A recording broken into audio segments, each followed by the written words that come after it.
नमस्कार दोस्तों, आज हम बात करेंगे फूले फिल्म पर चल रहे विवाद की। साथ ही जानेंगे कौन थे महात्मा ज्योतिबा फूले और कैसे आज भी उनके काम की ज़रूरत है। पूरा वीडियो देखिएगा क्योंकि हम आज के सोशल मीडिया विवाद पर और इस डर की वजह पर बात करेंगे।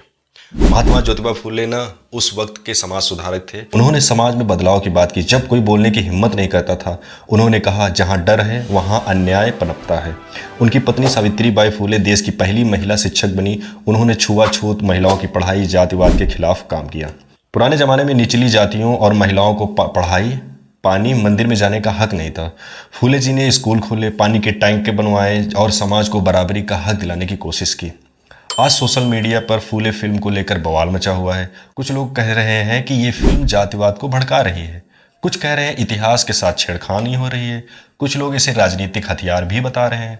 सिर्फ इतना ही नहीं, आज भी देश में कई जगह ऐसा होता है। सच में आज भी लोग जात पात को मानते हैं, भेदभाव होता है। हाल ही में उत्तर प्रदेश में एक दलित बच्चे की पिटाई सिर्फ इसलिए कर दी गई क्योंकि उसने ऊंच जाति का पानी छू लिया।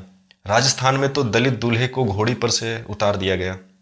कुछ जगह लड़कियों की पढ़ाई रोक दी जाती है सिर्फ ये कह करके कि इनको तो सिर्फ घर में ही काम करना है। और ये बात सच है कि आज भी लड़कियां दूसरों के घर में जाती हैं तो सिर्फ एक रिफ्यूजी बन के रह जाती हैं। कोई बाहर देश का आदमी हमारे देश में आता है, ना उसके पास ज़मीन होती है, ना उसका कोई होता है, ना वो एक रिफ्यूजी बन के इस देश में रहता है। वैसे सेम हाल अपने देश में लड़कियों का रहता है कि वो जहाँ रहती हैं, जहाँ उनका जन्म होता है, वहाँ से उनको दूसरे घर भेजा जाता है और दूसरे घर में भी उनका कोई हक नहीं होता। तो सेम यही कंडीशन थी उस ज़माने में निचली जातियों की। दोस्तों, शायद आप जानते नहीं हैं कि उस ज़माने में जब ये जात पात चलता था तो ऊंचे वर्ग के लोग थे, वो नीचे लोगों के साथ इतना गलत व्यवहार करते थे कि अगर आपके साथ ऐसा कोई करे आज के ज़माने में तो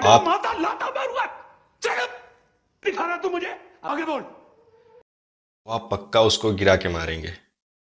इसलिए क्योंकि सोच सकते हो कि नीचे जात को किसी भी कुएं, तालाब से पानी भरने की इजाज़त नहीं थी। भी दलित ऊंची जात के घर के पास से निकलता था या उनके रास्ते से गुजरता था, उसके पीछे झाड़ू बांध दिया जाता था ताकि उसके पैरों के निशान न पड़े।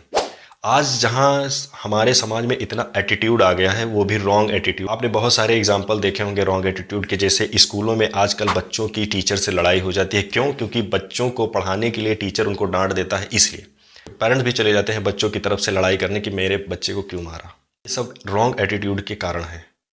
आज एक स्टूडेंट जो सीखने गया है उसको इज्जत चाहिए टीचर से, ना कि उसको इज्जत करनी चाहिए टीचर की। उसके दिमाग में ये भरा हुआ है। तो सोच सकते हो कि अगर इस समय लोगों के दिमाग में ये चल रहा है कि उसकी इज्जत होनी चाहिए, तो उस समय में एक बड़ा इंसान जो किसी का पिता होगा, भाई होगा, किसी का बेटा होगा, उसके साथ में अगर ऐसा दुर्व्यवहार होता होगा कि उसके पीछे झाड़ू बांध दिया गया होगा, उसको घोड़ी चलने नहीं दिया जाता था, उनकी शादी में विघ्न डाला जाता था, तो उन पर क्या बीतती होगी। यही कारण था कि ज़्यादातर जो हमारे हिंदू दलित समाज के लोग थे उन्होंने मुस्लिम कम्युनिटी ज्वाइन की। साथ ही अंग्रेज़ों का साथ उन्होंने दिया क्योंकि अंग्रेज़ों ने उन्हें अपनाया। अंग्रेज़ों के साथ मिलकर हमारे ही खिलाफ लड़े। तो ये कितना दर्दनाक और कितना फैसला था उन लोगों का कि अपने ही देश के लोगों को दूसरे देश के बहकावे पे मारना पड़ा उनको। क्यों? क्योंकि हम लोगों ने उनकी इज्जत नहीं की। ऐसे बहुत ही आपको एग्जाम्पल मिल जाएंगे। आप सोशल मीडिया गूगल पर सर्च कर सकते हैं। डाकू फूलन देवी की कहानी आप देख सकते हैं, वो भी एक दलित महिला के ऊपर आधारित है। तो ये सब चीज़ें लोग जानते हैं कि ये गलत है, लेकिन लोग आज भी सही के लिए खड़े होने से डरते हैं। आखिर क्यों? उनको डर है समाज का कि समाज क्या कहेगा। डर है जात पात के ठेकेदारों का जो उनके कान में फूंकते रहते हैं जात पात के बवाल। डर है उनको अपने रिश्तेदारों का और गांव वालों की बातों का जो वो बचपन से सुनते आ रहे हैं, क्योंकि पढ़ाई तो कभी करने गए नहीं। वो पढ़ने जाते, दूसरे जात वाले के साथ बैठते, बोलते, साथ में हो सकता लंच भी करते। शायद उनके दिमाग में ये चीज़ें आती कि हाँ ऐसा कुछ नहीं होता है, ये बस केवल एक पुरानी बातें हैं या फिर पुराने आडंबर हैं। लेकिन जब भारत देश में आज भी लोग पढ़ने नहीं जाते हैं और काफ़ी लोग पढ़ाई से वंचित हो रहे हैं। वैसे भी पढ़ाई इतनी महंगी कर दी गई है ताकि आप पढ़ ना सके और इसी बवालों में पड़े रहें। बच्चों को लाइब्रेरी के अंदर बंद कर दिया गया है। ये आज का आंदोलन जो है वो इसीलिए है कि बच्चों का जो उत्पीड़न हो रहा है उसे बंद करना। और सबसे बड़ी बात तो ये कि आज हर कास्ट, हर जाति के लोग अपना अपना सॉन्ग बना करके ना अपनी जात का बढ़ावा दे रहे हैं। ये सब किसी न किसी स्टोरी पे आप जाके देख सकते हैं। इंस्टाग्राम, ट्विटर, फेसबुक पे आप उनकी स्टोरियाँ, रील्स देख सकते हैं।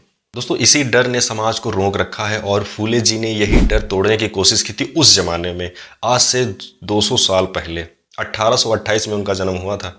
उसके बाद उन्होंने पढ़ाई की, अपने दम पर पढ़ाई की और समाज में ये सब चीज़ों को देखते हुए उसे सुधारने की कोशिश की। आज हम 2025 में आ गए और इस चीज़ से डरते हैं। सोच सकते हो कि हमारी सोच कितनी घटिया है। हम कुछ भी अपने बलबूते पर नहीं बदल सकते और हम अपने आप को कितना खुशी से स्टेटस लगाते हैं, स्टोरी लगाते हैं कि मेरा भारत देश महान, या अपनी बढ़ाई करते हैं, जबकि हमारे अंदर एक फैसला लेने की हिम्मत तक नहीं है। और सच में सही फैसला लेने के लिए कठोर कलेजा चाहिए, थैनोस ने कहा था। मुश्किल फैसले करने के लिए मजबूत कलेजा चाहिए। तो दोस्तों ज़रूरत है सच्चाई को सच मानने की, डर को तोड़ने की, समानता की आवाज़ उठाने की। अगर फिल्म में कुछ गलत है, तथ्यों के साथ बात हो, अगर सही है तो उसे खुले दिल से अपनाना चाहिए। फूले जी का सपना था सबको पढ़ाई मिले, बराबरी मिले और इंसानियत सबसे ऊपर हो। ये सपना आज भी अधूरा है। आप जहाँ कहीं से भी ये वीडियो देख रहे हैं, आप अपने आस पास अपने घर वालों से बात करिएगा, ये चल ही रहा होगा आपके देश में। तो दोस्तों अगर आप भी चाहते हैं कि डर और भेदभाव ख़त्म हो तो इस वीडियो को लाइक शेयर करें ताकि सब तक ये मैसेज पहुंचे और लोगों के अंदर से ऐसे डर खत्म हो। क्या आपको लगता नहीं कि फूले जी की सोच सबके पास पहुंचनी चाहिए और ये इसको फैलना चाहिए? तो मिलते हैं अगले वीडियो में, तब तक के लिए धन्यवाद।